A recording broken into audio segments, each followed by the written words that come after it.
October 12, 1945. Bod Reichenhal, Bavaria. The smell of iodine and old blood clings to everything. She didn't scream when she sat down. That's what the medic would remember most. Not the sound she made, but the sound she didn't make. Just a sharp intake of breath, a tremor through clenched teeth, and 5 words that would haunt Staff Sergeant William Chen for the rest of his life. It hurts when I sit. What he discovered beneath those words, beneath the careful layers of silence maintained through weeks of Allied custody, would force him to confront a truth the history books weren't yet ready to record. That in the machinery of total war, some victims wore uniforms, some perpetrators signed medical reports, and some atrocities were committed in the name of science by people who would never face trial. The processing center at Bod Reichenhal had been a resort hotel once, back when the world still believed in vacations and peacetime and the illusion that civilization was a permanent condition. Now it served as a way station for thousands of displaced persons, refugees, forced laborers, concentration camp survivors, and increasingly former members of the Wehrmacht and auxiliary services who had surrendered to American forces in the final chaotic weeks of the Reich's collapse. The U.S. Army had established medical screening procedures for all detainees, partly for public health reasons, partly to identify war criminals attempting to disappear into the civilian population. It was routine work, repetitive work, the kind of bureaucratic necessity that followed every war, like paperwork follows death.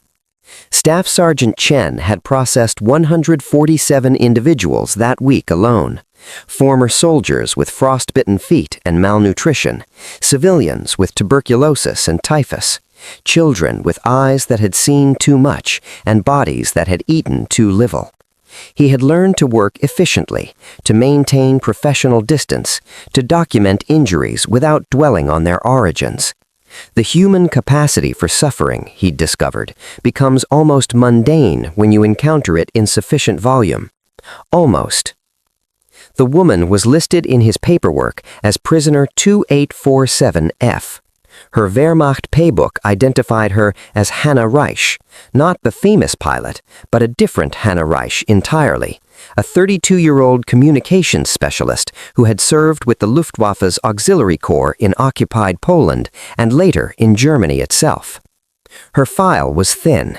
No indications of war crimes, no SS affiliations, no political party membership that raised red flags. Just another minor cog in the vast machinery of the Third Reich, the kind of person who would fade into post-war obscurity, her service record a footnote no one would ever read. She sat carefully when Chen gestured to the examination chair, a controlled lowering of her body that suggested either injury or extreme caution. Her face remained neutral, professional even, as if the act of sitting were a military maneuver requiring precision. She was thin, they were all thin now, but not emaciated. Her posture remained erect despite obvious discomfort. Her hands, folded in her lap, showed no tremor. "Any current medical complaints?" Chen asked in his functional German, marking boxes on the standardized form. The question was routine. The answer was not. "It hurts when I sit." Something in her voice made him look up from his paperwork. Not the words themselves. Plenty of people complained of hemorrhoids, saddle sores, the mundane physical breakdowns of military life, but the way she said it. Too controlled, too careful. The tone of someone confessing something shameful, something that required courage to speak aloud. "How long has this been a problem?" She hesitated. "Since May 1944. 16 months. Chen set down his pen. People didn't endure sitting pain for 16 months without seeking treatment unless something was very wrong. "You'll need to undress for examination. The nurse will provide a gown." The examination room had been a hotel bathroom once. The fixtures were still elegant beneath the institutional modifications, marble countertops, brass fittings that someone had neglected to strip for the war effort. Chen waited while the nurse, Corporal Martinez, helped the prisoner change behind a privacy screen. He heard the rustle of fabric, a sharp gasp quickly suppressed, Martinez's voice soft with surprise and something that might have been anger. When the screen folded back, Chen understood why the woman had waited 16 months. The medical term would be extensive scarification of the posterior and genital regions. The human term would take longer to find. Her entire lower back, buttocks, and upper thighs were covered in scar tissue, not the random chaos of combat wounds or accident, but patterns, deliberate patterns, grid-like incisions, some healed smooth, some raised and keloid, covering every inch of flesh from her waist to her knees. The scarring continued into areas that Chen's stomach turned, precise and methodical, the kind of damage that could only have been inflicted by someone with medical training and complete disregard for human suffering. Martinez met his eyes. Her expression said everything her professionalism wouldn't allow her to voice. Chen forced his voice to remain clinical. When did these injuries occur? May through August 1944. Ravensbrück. The name hung in the air like cordite smoke. Ravensbrück, the women's concentration camp. But the record said she was Wehrmacht, not a prisoner. Unless... You were incarcerated there? You were incarcerated there? No. Her voice remained steady, but something flickered in her eyes. I was assigned there, communication staff, but She paused, choosing words with visible care. I made mistakes. I was corrected. The bureaucratic language of atrocity. Chen had heard it before, the sanitized vocabulary that turned murder into special treatment and torture into correction. But he'd never heard it from this angle, from someone who had been both perpetrator and victim, who had served the machinery of genocide and then been consumed by it. Who performed these corrections? Dr. Fisher, the medical supervisor. She said the name without emotion, as if reporting the weather. She said she was contributing to important research. She said it was necessary. Dr. Fisher. Chen made a note of the name, though he suspected it was probably false, or that the doctor had already fled to South America or disappeared into the chaos of post-war Germany. Martinez was already preparing antiseptic and bandages, though there was nothing they could do for scars this old, this extensive. The damage was permanent. Why? The question escaped before Chen could stop it, unprofessional and raw. Why would they do this to their own personnel? For the first time, something cracked in the woman's composure. Not tears, she seemed beyond tears, but a bitter smile that held no humor whatsoever. Because I saw something I shouldn't have seen, because I asked questions about things that were none of my business, because I was convenient, and they needed test subjects, and a disgraced Wehrmacht auxiliary was more valuable as research material than as a radio operator. She paused. Because in the Reich, everyone was expendable, even us. The ideology of total war recognizes no neutral ground, no innocent bystanders, no limits to sacrifice. The Nazi regime had perfected this logic, had built an entire system of government on the premise that individual human life meant nothing weighed against the collective destiny of the Volk. The concentration camps were merely the most visible manifestation of this philosophy. But the machinery of dehumanization extended far beyond the camps, into military units and civilian ministries, into hospitals and universities, into every institution that might be pressed into service of the state's apocalyptic ambitions. What Chen was witnessing, what he was documenting with growing horror in his medical report, was a reminder that the Nazi regime had cannibalized its own with the same methodical cruelty it directed at its designated enemies. Hannah Rich had worn the uniform, had taken the oath, had served the state with apparent loyalty, and when she became inconvenient, when she knew too much, or questioned too openly, or simply happened to be available when the doctors needed another body for their experiments, the system had consumed her without hesitation. The full scope of medical experimentation in Nazi camps wouldn't be revealed until the Nuremberg trials began later that year. The world would learn about Dr. Mengeles' twin studies at Auschwitz, about hypothermia experiments at Dachau, about sterilization research at Ravensbrück. But the individual stories, the specific faces and names behind the statistics would remain largely forgotten. The victims who survived rarely spoke, the perpetrators who escaped rarely confessed, and the ones caught in between, like Hannah Rich, existed in a moral gray zone that post-war justice systems had no framework to address. Chen continued his examination, documenting each scar with forensic precision. The patterns suggested systematic study rather than punishment alone. Grid markings indicated test sites for different substances or techniques. Some scars showed signs of infection that had healed poorly. Others bore the hallmarks of repeated procedures, old scars cut open again, layers of trauma compounded over months. This wasn't torture for information or discipline. This was human experimentation dressed in the language of medical advancement. "Did anyone else undergo these procedures?" Chen asked, still writing, not looking at her face, because seeing her eyes while discussing this felt like another violation. At first, there were others, political prisoners mostly, women arrested for resistance activities, for hiding Jews, for black market trading, the small crimes that warranted correction but not immediate execution. She spoke in the flat, disassociated tone of someone describing events that happened to someone else. But the political prisoners kept dying, you understand, malnourished, diseased, poor test subjects, so Dr. Fisher began recruiting from the staff. Volunteers, she called it, though we understood the nature of volunteering in the Reich. Those who volunteered received extra rations, easier work assignments, the promise of future consideration for advancement. But you didn't volunteer. No, I was volunteered. After I reported seeing prisoners from the camp being loaded onto trucks at night, after I asked why communications personnel were forbidden from monitoring certain radio frequencies, after I suggested to the wrong person that perhaps some of the reports we were filing contained information that contradicted official narratives. That bitter smile again.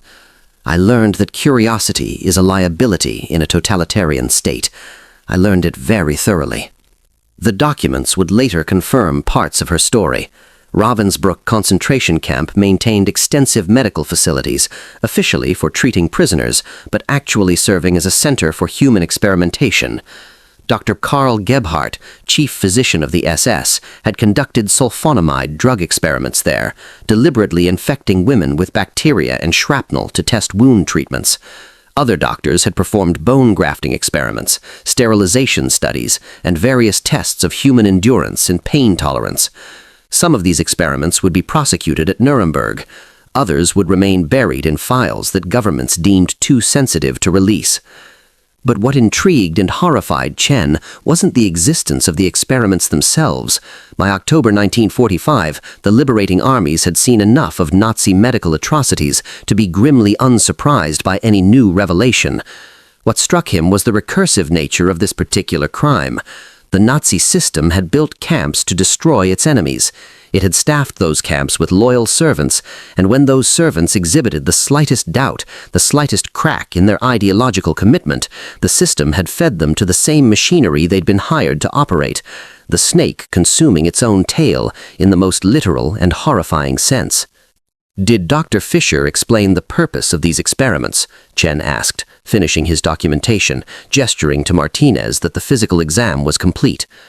Hannah Reich dressed slowly behind the screen, her movements audible in the silence, the catch of breath as fabric touched damaged skin, the shuffle of careful positioning.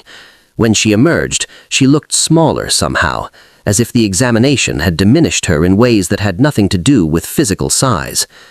She said she was studying pain tolerance differences between Aryan and non-Aryan subjects. She said her work would prove the scientific basis for racial superiority. A pause. But toward the end, she stopped explaining. She just wrote in her notebooks and moved to the next subject. I don't think she believed in the ideology anymore, if she ever did. I think she just liked the work. This was the banality of evil that philosophers would spend decades trying to articulate, not the grand ideological zealotry of Hitler or Himmler, but the mundane careerism of doctors who saw human beings as research opportunities, of bureaucrats who processed murder with the same enthusiasm they might bring to tax collection, of ordinary people who discovered that atrocity, when properly systematized, could be just another job. The files Chen was compiling would eventually reach the desk of war crimes investigators. They would add Dr. Fisher's name, if that was even her real name, to the growing list of wanted individuals. They would cross-reference Hannah Reich's testimony with other survivor accounts, looking for corroboration, for patterns, for evidence that might stand up in court. But Chen already knew how this would end. The major criminals would hang at Nuremberg, the middle tier would receive prison sentences, and the thousands of minor accomplices, the doctors and guards and administrators who'd made the machinery function, would largely disappear into post-war anonymity. Some would be prosecuted, most would not. Dr. Fisher would probably never face justice for what she'd done in those medical rooms at Ravensbrück. History has a way of flattening complexity, of turning the infinite variations of human experience into simplified narratives that fit neatly into textbooks and documentaries. World War II becomes a story about heroes and villains, about the Allied forces liberating Europe from Nazi tyranny, about good triumphing over evil. And in broad strokes, that story is true. But the reality on the ground, in the examination rooms and processing centers and displaced persons camps, was infinitely more complicated. There were victims who had worn enemy uniforms. There were perpetrators who would never be identified. There were stories of suffering that fit poorly into the established categories of historical memory. Chen completed his report and added it to the growing file on prisoner 2847F. He recommended medical monitoring for ongoing complications from her injuries, psychological evaluation, and immediate reclassification from regular POW status to something that acknowledged her unique position as both former enemy combatant and victim of war crimes. He had no idea if anyone would read his recommendations or implement them. The Allied forces were processing millions of people, trying to sort the guilty from the innocent, trying to rebuild a shattered continent while simultaneously documenting its destruction. Individual cases, no matter how compelling, risked being lost in the bureaucratic chaos. "What happens to me now?" Hannah Reich asked, as Martinez prepared her discharge paperwork. Chen looked up from his notes. "You'll be transferred to a long-term holding facility while investigators review your case. Given your status as both Wehrmacht personnel and victim of medical experimentation, I'm recommending you be treated as a material witness rather than a war crime suspect. That should mean better conditions, possible early release if they determine you pose no security threat. And if they determine I do pose a threat?" Her voice carried no fear, only exhausted curiosity. "Then you'll remain in custody until tribunals finish their work. Could be months, could be years." Chen hesitated, then added something that violated protocol, but seemed necessary. "For what it's worth, I don't think you're a threat to anyone. I think you were unlucky enough to serve a regime that destroyed everyone it touched, loyal or not." She nodded slowly. "That's all any of us were. Unlucky." It was a partial truth. Luck had certainly played a role. The accident of birth that determined nationality. The random assignment that placed one soldier on the Russian front and another behind a desk in Berlin. The chance encounter that led to arrest or promotion or survival. But luck alone didn't explain the systematic nature of Nazi crimes, the millions of deliberate choices made by individuals who decided to participate in genocide, who decided to look away, who decided that their career advancement was worth someone else's death. Hannah Reich had made choices too. She'd joined the Wehrmacht, she'd served at a concentration camp, she'd operated communications equipment that might have facilitated atrocities. But she'd also asked questions, had reported irregularities, had drawn the attention of people who decided she knew too much. And for that, she'd been fed to the machinery she'd served. It didn't absolve her of responsibility for her service, but it complicated any simple narrative about guilt and innocence, perpetrator and victim. The truth, buried in classified files that wouldn't be fully opened for decades, was that intelligence officers had been collecting evidence about medical experiments in Nazi camps since 1943. Resistance networks had smuggled out reports, escaped prisoners had provided testimony, Allied codebreakers had intercepted communications. The information was there, fragmentary but real, more than enough to warrant investigation. But the war effort took priority. Resources went to combat operations, not documentation of atrocities. Bombing raids targeted factories and railways, not concentration camps. And so the experiments continued, month after month, while reports gathered dust in filing cabinets, while people like Hannah Reich endured procedures that would leave them scarred for life, while doctors filled notebooks with data from studies that had no legitimate scientific purpose. We can't know what would have changed if the Allies had acted sooner, if they'd prioritized stopping the camps earlier in the war, if they'd made atrocity prevention rather than military victory the central goal of their strategy. History deals in what happened, not what might have been. But the documents exist, the survivor testimony remain, and they force us to confront uncomfortable questions about priority and resource allocation, about when documentation of crimes becomes complicity through inaction, about the moral calculus of total war.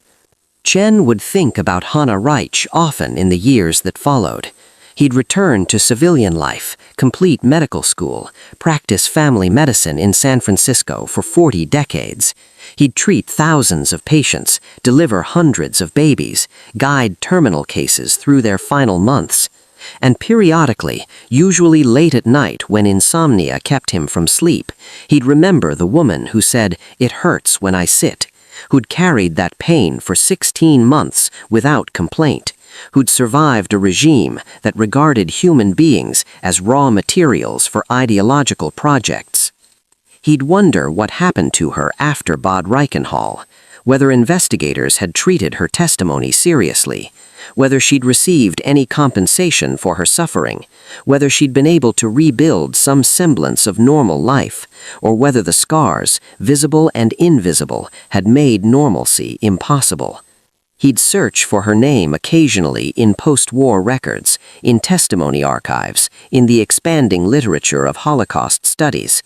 But Hannah Reich, communications specialist, prisoner 2847F, had vanished into historical silence, one more footnote lost in the overwhelming documentation of Nazi crimes. The Nuremberg trials would prosecute 23 Nazi doctors for crimes against humanity. 7 would be sentenced to death. 9 would receive prison terms. 7 would be acquitted. The proceedings would establish important precedents about medical ethics, informed consent, and the absolute prohibition on human experimentation without voluntary agreement. The Nuremberg Code, drafted in response to the revelations about Nazi medical crimes, would become a foundation of modern bioethics. But the trials could only address a fraction of the crimes committed, could only prosecute the most prominent perpetrators, could only deliver justice to a small percentage of victims. Dr. Fisher, whoever she was, whatever her real name, would almost certainly escape prosecution. The lower-tier perpetrators usually did. Some fled to South America or the Middle East, where sympathetic regimes offered sanctuary. Others disappeared into post-war Germany, adopting new identities, quietly resuming medical practice or administrative work, their pasts buried under layers of falsified documentation. A few were caught decades later, elderly and unrepentant, tried for crimes committed in their youth. But most lived out their lives undisturbed, their victims' suffering unacknowledged, their crimes unpunished. This is the mathematics of atrocity at scale. The Nazi regime killed millions. It employed hundreds of thousands of people to operate its machinery of death. Courts could prosecute hundreds, maybe thousands, if every Allied nation had devoted unlimited resources to the task. But the vast majority of people who participated in Nazi crimes would face no legal consequences. They would return to normal life. They would become shopkeepers and teachers, accountants and civil servants. They would raise families. They would grow old. And they would carry secrets that would die with them, unconfessed and unrecorded. The symbolic weight of this erasure cannot be overstated. Justice systems require documentation, witnesses, evidence that can withstand cross-examination. But atrocity by design destroys its own evidence. Bodies are burned, records are shredded, witnesses are killed, and the survivors who remain often find that their testimony is doubted, challenged, dismissed as exaggeration or propaganda. Hannah Reich's scars were physical, impossible to deny, but even physical evidence can be explained away: accident, consensual medical procedure, self-inflicted injury. Without corroborating documentation, without the doctor's notebooks, without institutional acknowledgement, even the most obvious crime can be rendered unprosecutable. Chen's report would become part of the archive. 79 years later, historians would occasionally reference it in studies of medical experimentation in Nazi camps. A few scholars would note the unusual case of a Wehrmacht auxiliary subjected to the same procedures as political prisoners, would use it to illustrate the recursive nature of totalitarian violence. But Hannah Reich herself would remain obscure, a name in a footnote, a case number in a database, one more person whose suffering was documented but not fully understood, acknowledged but not compensated, recorded but not remembered.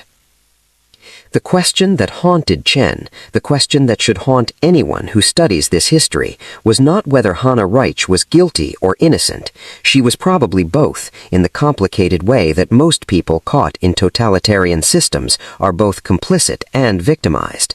The question was whether justice could ever be adequate to atrocity, whether any legal system could fully address crimes committed at this scale, whether documentation and prosecution could ever restore what had been taken. The answer, Chen eventually concluded, was no. Justice for Nazi crimes was always going to be partial, incomplete, frustratingly inadequate. The best that could be achieved was symbolic acknowledgement, trials that established the principle that such crimes were prosecutable, even if most perpetrators escaped, documentation that preserved the historical record, even if most stories remained untold, compensation programs that could never restore what was lost, but at least admitted that loss had occurred. The processing center at Bod Reichenhal continued its work. Chen examined more prisoners, documented more atrocities, filed more reports that would gather dust in archives before eventually being digitized and made available to researchers decades later. Martinez continued assisting, maintaining professional composure while internally raging at the things she witnessed. And somewhere in the displaced persons camps of post-war Germany, Hannah Reich sat carefully, managing chronic pain that would never fully heal, carrying memories that would never fully fade, living in the aftermath of a regime that had consumed her as thoroughly as it had consumed its designated enemies.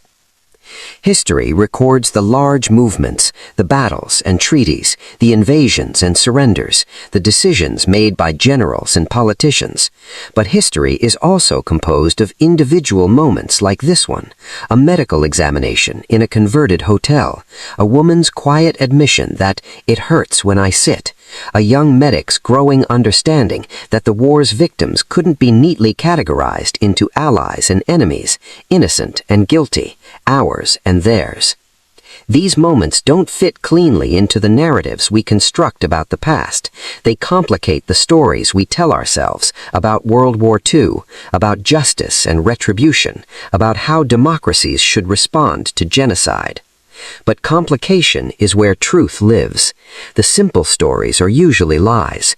The complicated stories, the ones that resist easy moral conclusions, the ones that force us to acknowledge that victim and perpetrator are sometimes the same person, these are the stories that demand we pay attention, that resist our attempts to file them away and move on, that insist on being remembered, even when remembering is uncomfortable. Chen closed his file on prisoner 2847F. Martinez filed the paperwork, and the bureaucratic machinery of post-war justice ground forward, processing case after case, trying to impose order on chaos. trying to deliver justice in a world where justice had become almost meaningless, trying to document the undocumentable and prosecute the unprosecutable and remember the deliberately forgotten. It was October 1945. The war in Europe had been over for 5 months. The war in the Pacific had ended 6 weeks earlier. And in a converted hotel in Bavaria, a woman who had served the Third Reich and been destroyed by it walked carefully out of an examination room, her suffering documented in a file that would eventually be archived and digitized and made available to historians who would try to understand what had happened in Europe between 1933 and 1945. Who would try to explain how a modern industrialized nation had embraced genocide, who would try to ensure that never again meant something more than empty rhetoric. The file is still there, reference number 2847F, dated October 12, 1945, signed by Staff Sergeant William Chen, Medical Corps, United States Army. It contains 13 pages of clinical documentation, 2 pages of testimony, and 1 handwritten note at the bottom of the final page. Patient exhibits extreme resilience despite extensive trauma. Recommended for immediate psychological evaluation and comprehensive medical follow-up. This case represents clear evidence of medical experimentation on military personnel and should be forwarded to war crimes investigators with highest priority. The recommendation was noted, the file was forwarded, and then it disappeared into the vast bureaucratic apparatus of post-war justice, where thousands of similar files competed for attention from overwhelmed investigators, where evidence accumulated faster than courts could process it, where the sheer scale of Nazi crimes made comprehensive justice impossible. This is not the triumphant ending that Hollywood prefers. There is no courtroom victory, no emotional reunion, no moment of cathartic justice delivered. There is only documentation and silence, evidence and absence, the historical record expanding as even the individuals recorded within it fade into obscurity. But perhaps that's the point. Perhaps the lesson of cases like Hannah Reich isn't about justice delivered or deserved. Perhaps it's about the necessity of documentation even when justice seems impossible, about bearing witness even when witnessing changes nothing, about maintaining the historical record even when that record is so vast and terrible that no one will ever fully comprehend it. The machinery of genocide destroys evidence of its own crimes.